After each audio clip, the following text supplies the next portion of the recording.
Hi നമസ്കാരം. എൻ്റെ പുതിയൊരു വീഡിയോയിലേക്ക് എല്ലാവർക്കും സ്വാഗതം. ഫിംഗർ പ്രിൻറ്റ് സെർച്ചറുമായിട്ട് ബന്ധപ്പെട്ടിട്ടുള്ള ഒരുപാട് സംശയങ്ങൾ നിങ്ങൾക്കുണ്ട്. അതിൽ ഏറ്റവും വലിയ സംശയം ഇതിൻ്റെ സിലബസ് എവിടെ ലഭ്യമാവും, ഇതിൻ്റെ സിലബസ് എങ്ങനെയാണ് എന്നൊക്കെയാണ്. ഒഫീഷ്യലായിട്ട് നമുക്ക് ഒരു സിലബസും PSCയുടെ സൈറ്റിൽ നിന്ന് ഡീറ്റെയിൽഡ് സിലബസ് ഒന്നും ലഭ്യമല്ല. മാർക്ക് ഡിസ്ട്രിബ്യൂഷൻ എങ്ങനെയാണെന്നുള്ളതാണ് നമുക്ക് അറിയാൻ പറ്റുക. അതിനകത്ത് എന്തെല്ലാം കാര്യങ്ങൾ പ്രീവിയസ് ഇയർ ക്വസ്റ്റ്യൻ പേപ്പർ പരിശോധിക്കുമ്പോൾ എന്തെല്ലാമാണ് നമുക്ക് ലിസ്റ്റ് നമ്മുടെ സിലബസുമായിട്ട് ബന്ധപ്പെട്ട് വരുന്നതെന്നുള്ളതിനെക്കുറിച്ച് വളരെ വിശദമായിട്ട് തന്നെ ഈ വീഡിയോയിൽ ഞാൻ നിങ്ങൾക്ക് പറഞ്ഞുതരാം. ആദ്യം തന്നെ ഇതിൽ പറയുന്നുണ്ട്, വളരെ വ്യക്തമായിട്ട് മെയിൻ ടോപ്പിക്സ് ആയിട്ട് പറയുന്നത് ഫിസിക്സ്, ഗ്രാജുവേറ്റ് ലെവൽ ഫിസിക്സ് പറയുന്നു. അതിൽ നിന്ന് 40 മാർക്കിൻ്റെ ചോദ്യങ്ങളാണ് നമുക്ക് പ്രതീക്ഷിക്കാവുന്നത് അല്ലെങ്കിൽ ചോദിക്കുക. കെമിസ്ട്രി ഗ്രാജുവേറ്റ് ലെവലിൽ ക്വസ്റ്റ്യൻസ് 40 മാർക്കാണ്. ഈ ഗ്രാജുവേറ്റ് ലെവൽ എന്ന് പറയുമ്പോൾ തന്നെ NCERTയുടെ +1 +2 ടെക്സ്റ്റ് ബുക്കുകൾ പ്ലസ് ഡിഗ്രിയാണ് നമുക്ക് പഠിക്കേണ്ടത്. ആദ്യം NCERTയുടെ ടെക്സ്റ്റ് ബുക്കുകളെ കുറിച്ച് നല്ല ധാരണ ഫിസിക്സിനും കെമിസ്ട്രിക്കും ക്രിയേറ്റ് ചെയ്ത് വെച്ചാൽ അതിനുശേഷം ഡിഗ്രി ലെവലിലേക്ക് വരുന്ന എല്ലാ ടോപ്പിക്കുകളിലേക്ക് കൂടി പോയി കഴിഞ്ഞാൽ നിങ്ങൾക്ക് നല്ല രീതിയിൽ മാർക്ക് സ്കോർ ചെയ്യാനായിട്ട് സാധിക്കുമെന്ന കാര്യത്തിൽ സംശയമൊന്നുമില്ല. അതുകൂടാതെ റാങ്ക് മേക്കിംഗ് ആയിട്ട് IT ആൻഡ് സൈബർ ലോയിൽ നിന്ന് 10 മാർക്കും കോൺസ്റ്റിറ്റ്യൂഷൻ ഓഫ് ഇന്ത്യയിൽ നിന്ന് 10 മാർക്കും, അങ്ങനെ അതിൽ നിന്നൊരു 20 മാർക്ക് രണ്ടും കൂടി ചേർത്തിട്ടുണ്ട്. അങ്ങനെ മൊത്തത്തിൽ 100 മാർക്കിലാണ് ഈ ഒരു എക്സാം കണ്ടക്ട് ചെയ്യുന്നതെന്ന് നമുക്ക് മനസ്സിലാക്കാനായിട്ട് സാധിക്കും. ഇവിടെ ഈ 100 മാർക്കിനുള്ള എക്സാം എന്ന് പറയുന്നത് 1 മണിക്കൂറും 15 മിനിറ്റും ദൈർഘ്യമുള്ള എക്സാം ആയിരിക്കും. മീഡിയം ഓഫ് ക്വസ്റ്റ്യൻ എന്ന് പറയുന്നത് ഇംഗ്ലീഷിലാണ് ഇതിലെ ചോദ്യങ്ങൾ ചോദിക്കുക. OMR ഷീറ്റിൽ കറുപ്പിക്കുന്ന രീതിയിലുള്ള എക്സാം തന്നെയാണ്. മൾട്ടിപ്പിൾ ചോയ്സ് ക്വസ്റ്റ്യൻസ് ആണ് ഇവിടെ വരുന്നത് എന്ന് മനസ്സിലാക്കുക. 40 mark physics graduate level, 40 mark chemistry graduate level, IT and cyber ലോയിൽ നിന്ന് 10 മാർക്ക്, കോൺസ്റ്റിറ്റ്യൂഷൻ ഓഫ് ഇന്ത്യയിൽ നിന്ന് 10 മാർക്ക്. ഇനി നിങ്ങൾക്കറിയേണ്ടത്, ഇത് ഫിസിക്സും കെമിസ്ട്രിയും ഡിഗ്രിക്ക് പഠിച്ച ആൾക്കാർക്കാണല്ലോ എഴുതാൻ പറ്റുക.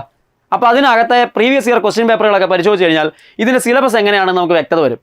ഈ സിലബസ് ഒരുപക്ഷെ B.Ed പഠിച്ചിട്ടുള്ള ആൾക്കാരുണ്ടെങ്കിൽ, ഫിസിക്സും കെമിസ്ട്രി കഴിഞ്ഞ് B.Ed പഠിച്ചിട്ടുള്ള ആൾക്കാരുണ്ടെങ്കിൽ HSA ഫിസിക്കൽ സയൻസിൻ്റെ സിലബസുമായിട്ട് വളരെയേറെ സാമ്യതയുണ്ട് നമുക്ക് കാണാനായിട്ട് സാധിക്കും.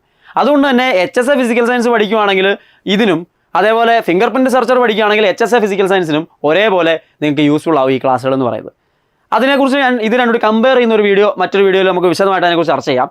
ഇനി ഈ ഒരു സിലബസിനകത്ത്, ഫിംഗർ പ്രിൻറ്റിൻ്റെ സിലബസിനകത്ത് എന്തെല്ലാം ടോപ്പിക്കുകളാണ് വരുന്നതെന്ന് നമുക്കൊന്ന് നോക്കാം. ഇവിടെ നോക്കൂ, മെക്കാനിക്സിൻ്റെ ഭാഗത്തുനിന്ന് ഫിസിക്സിലെ ടോപ്പിക്കുകളിലേക്ക് വന്നു കഴിഞ്ഞാൽ 40 മാർക്കിൻ്റെ ചോദ്യങ്ങൾ ചോദിക്കുന്നതിൽ മെക്കാനിക്സിൻ്റെ ഭാഗത്തു നിന്നുള്ള ചോദ്യങ്ങൾ, അതായത് നമുക്ക് +1ൻ്റെ ടെക്സ്റ്റ് ബുക്കുകളിൽ ആദ്യത്തെ പാർട്ട് മുഴുവൻ നമ്മൾ പറയുന്ന ന്യൂട്ടോണിയൻ മെക്കാനിക്സും ഒക്കെ ആയിട്ട് ബന്ധപ്പെട്ട കാര്യങ്ങളാണ്. അപ്പോൾ ക്ലാസിക്കൽ മെക്കാനിക്സും കാര്യങ്ങളൊക്കെ ഇതിൻ്റെ ഭാഗമായിട്ട് വരുന്നുണ്ട് എന്ന് കാണാനായിട്ട് സാധിക്കും. അപ്പോൾ അതിൻ്റെ അഡ്വാൻസ് ആയിട്ടുള്ള ഡിഗ്രി ലെവൽ ചോദ്യങ്ങൾ നമുക്ക് പ്രതീക്ഷിക്കാം. ക്ലാസിക്കൽ ആൻഡ് റിലേറ്റിവിസ്റ്റിക് മെക്കാനിക്സ് നമുക്ക് അതിൽ നിന്നുള്ള ചോദ്യങ്ങൾ വരുന്നുണ്ട്. ക്വാണ്ടം മെക്കിലെ ചോദ്യങ്ങൾ നമുക്ക് ഇമ്പോർട്ടൻ്റ് ആയിട്ട് വരുന്നതായിട്ട് കാണാനായിട്ട് സാധിക്കും. വളരെ ഇമ്പോർട്ടൻ്റ് ആയിട്ടുള്ള ടോപ്പിക്കാണ്. ഫിസിക്സിലും കെമിസ്ട്രിയിലും ഒരുപോലെ നമ്മൾ അത്തരത്തിലുള്ള കാര്യങ്ങൾ പഠിക്കുന്നുണ്ട്. അത് നിങ്ങൾക്ക് യൂസ്ഫുൾ ആയിട്ട് വരുമെന്ന കാര്യം സംശയമില്ല. തെർമോഡൈനാമിക്സിൽ നിന്നുള്ള ചോദ്യങ്ങൾ നമ്മൾക്ക് ഇമ്പോർട്ടൻ്റ് ആയിട്ട് ഇവിടെ ചോദിക്കാറുണ്ട്. ഹീറ്റ് ആൻഡ് തെർമോഡൈനാമിക്സ് എന്ന് പറയുന്നതിലുള്ള ചോദ്യങ്ങൾ നമ്മൾ വരുന്നുണ്ട്. അതും നമുക്ക് +1ൻ്റെ ടെക്സ്റ്റ് ബുക്കുകൾ നോക്കി കഴിഞ്ഞ് കഴിഞ്ഞാൽ രണ്ടാമത്തെ ടെക്സ്റ്റ് ബുക്കിൽ ഫിസിക്സിൽ പഠിക്കുന്നുണ്ട്, കെമിസ്ട്രിയിലും തെർമോഡൈനാമിക്സിലെ കാര്യങ്ങൾ നമ്മൾ പറയാറുണ്ട്. അപ്പോൾ അതിൽ നിന്ന് ചോദ്യങ്ങൾ ആവർത്തിച്ച് വരുന്നതാണ്. സ്റ്റാറ്റിസ്റ്റിക്കൽ ഫിസിക്സ് എന്ന് പറയുന്ന ഭാഗത്ത് നിന്ന്, അല്ലേ, അത് വളരെ പ്രാധാന്യത്തോടെ ഡിഗ്രി ലെവലിൽ നമ്മൾ പഠിക്കുന്ന കാര്യങ്ങളാണ്. അതിൽ നിന്നും ചോദ്യങ്ങൾ കണ്ടിട്ടുണ്ട്.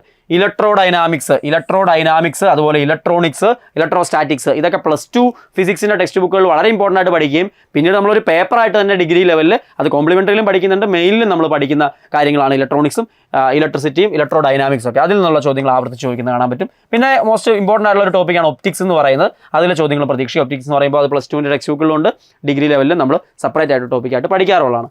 ആറ്റോമിക് ആൻഡ് മോളിക്കുലാർ ഫിസിക്സിൽ നിന്നുള്ള ചോദ്യങ്ങൾ, പ്രോപ്പർട്ടീസ് ഓഫ് മാറ്ററിൽ നിന്നും അതുപോലെ സോളിഡ് സ്റ്റേറ്റ് ഫിസിക്സിൽ നിന്നും നമുക്കറിയാം ക്രിസ്റ്റൽ ഡിഫക്റ്റ് പോലെയൊക്കെയുള്ള കാര്യങ്ങളിൽ നിന്നൊക്കെ ചോദ്യങ്ങൾ വരുന്നത് കാണാറുണ്ട്. അപ്പോൾ ഇത്തരത്തിൽ ഈ പറയുന്ന ടോപ്പിക്കുകളാണ് പ്രധാനമായിട്ട് ഡിഗ്രി ലെവലിലേക്ക് മാറുന്ന ടോപ്പിക്കുകൾ. +1 +2 ടെക്സ്റ്റ് ബുക്കുകളെ ഫോക്കസ് ചെയ്തുകൊണ്ടുള്ള ടോപ്പിക്കുകൾ. അതിൽ നിന്നാണ് ഫിസിക്സിൻ്റെ 40 മാർക്ക് ചോദ്യങ്ങൾ വരുന്നത് കാണാറുള്ളത്. NCERT ഡിഗ്രി രണ്ടും കൂടി ചേരുമ്പോഴാണ് ഈ പഠനം ഉഷാറായിട്ട് മുമ്പോട്ട് പോവുക എന്നുള്ളത് ഒരിക്കൽ കൂടി ഓർമ്മിപ്പിക്കുകയാണ്.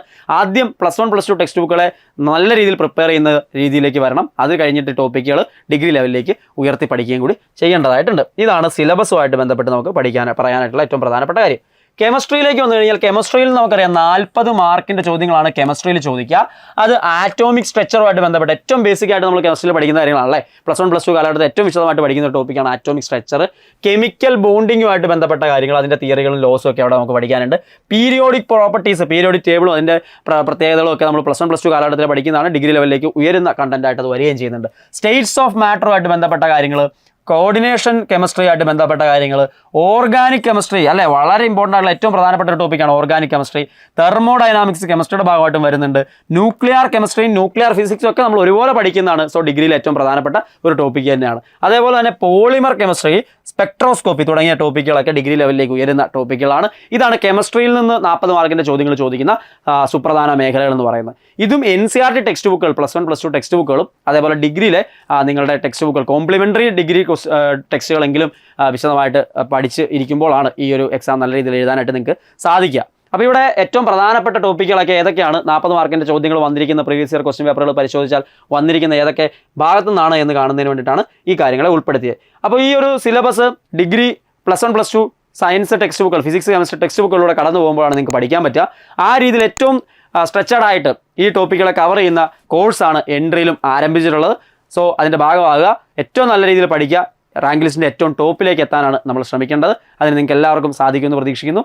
വീണ്ടും കാണാം. നന്ദി.